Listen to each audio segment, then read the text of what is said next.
Imagine this. Your husband dies suddenly, but before you can even grieve, his parents try to take your children, invade your home, and smear your name across an entire church. Now, imagine you have every piece of evidence to burn their lies to the ground.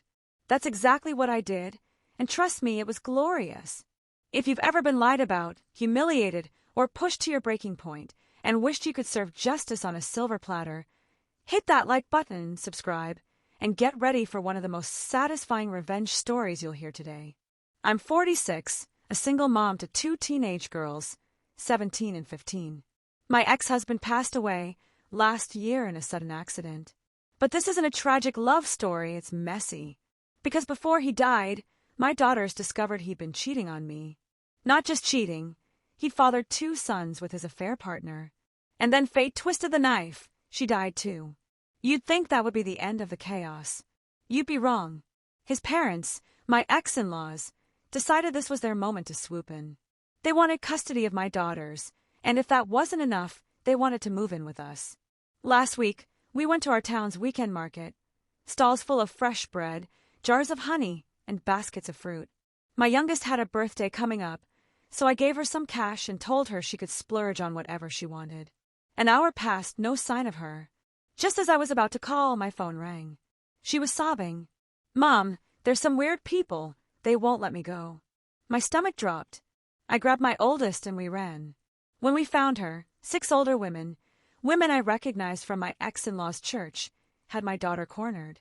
They were berating her for being unchristian, for refusing to see her grandparents, and for not being a good big sister to her poor orphan baby brothers. These women had no idea or didn't care that my girls were traumatized by the affair and were in therapy trying to heal. I stepped between them and my daughter. My voice was calm, but my blood was boiling. "Oldest, take your sister, pay for her things, and go to the car." Then I turned to face the group. They sneered at me, calling me a bad Christian wife who should obey my ex-in-laws. I'll admit, my voice rose. So did theirs. We were eventually asked to leave the market. They followed me to the parking lot like vultures circling roadkill. That night, a friend from that same church messaged me.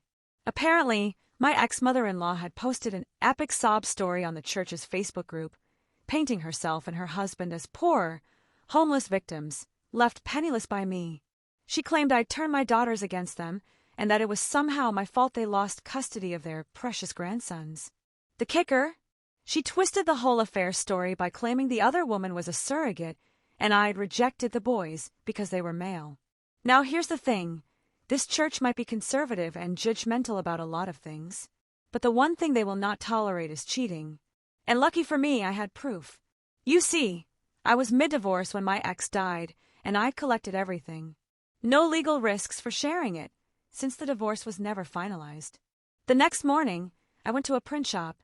I ordered high-quality copies of photos of my ex making out with his affair partner in our living room, screenshots of their text messages, messages from my ex-in-laws where they admitted they knew about the cheating and supported it, and the golden ticket, texts where they called my daughters bastards and blamed them for their father's death just 2 days after he died.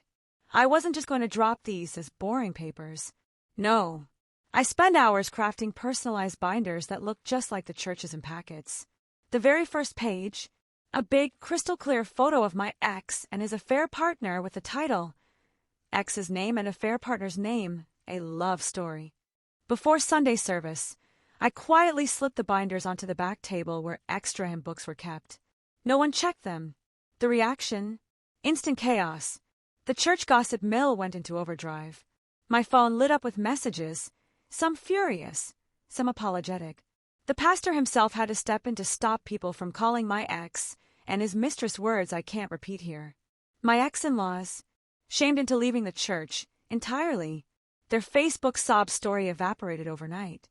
They were exposed, not just for lying about me, but for bullying my daughters. And me. I got 2 apology letters in the mail, one for each of my girls, and even an invitation to return to the church for support. I didn't accept.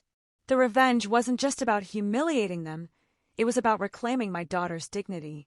4 months, these people had tried to turn us into villains in their fantasy, Hallmark tragedy. Now the truth was public, and they had to live with it.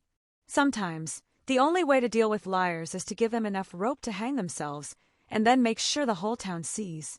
My daughters know now, no matter who comes after them, I'll be there to fight back. If this story gave you chills, smash that like button and tell me in the comments, what's the most satisfying revenge you've ever witnessed? And don't forget to subscribe for more real-life stories that prove karma is very, very real.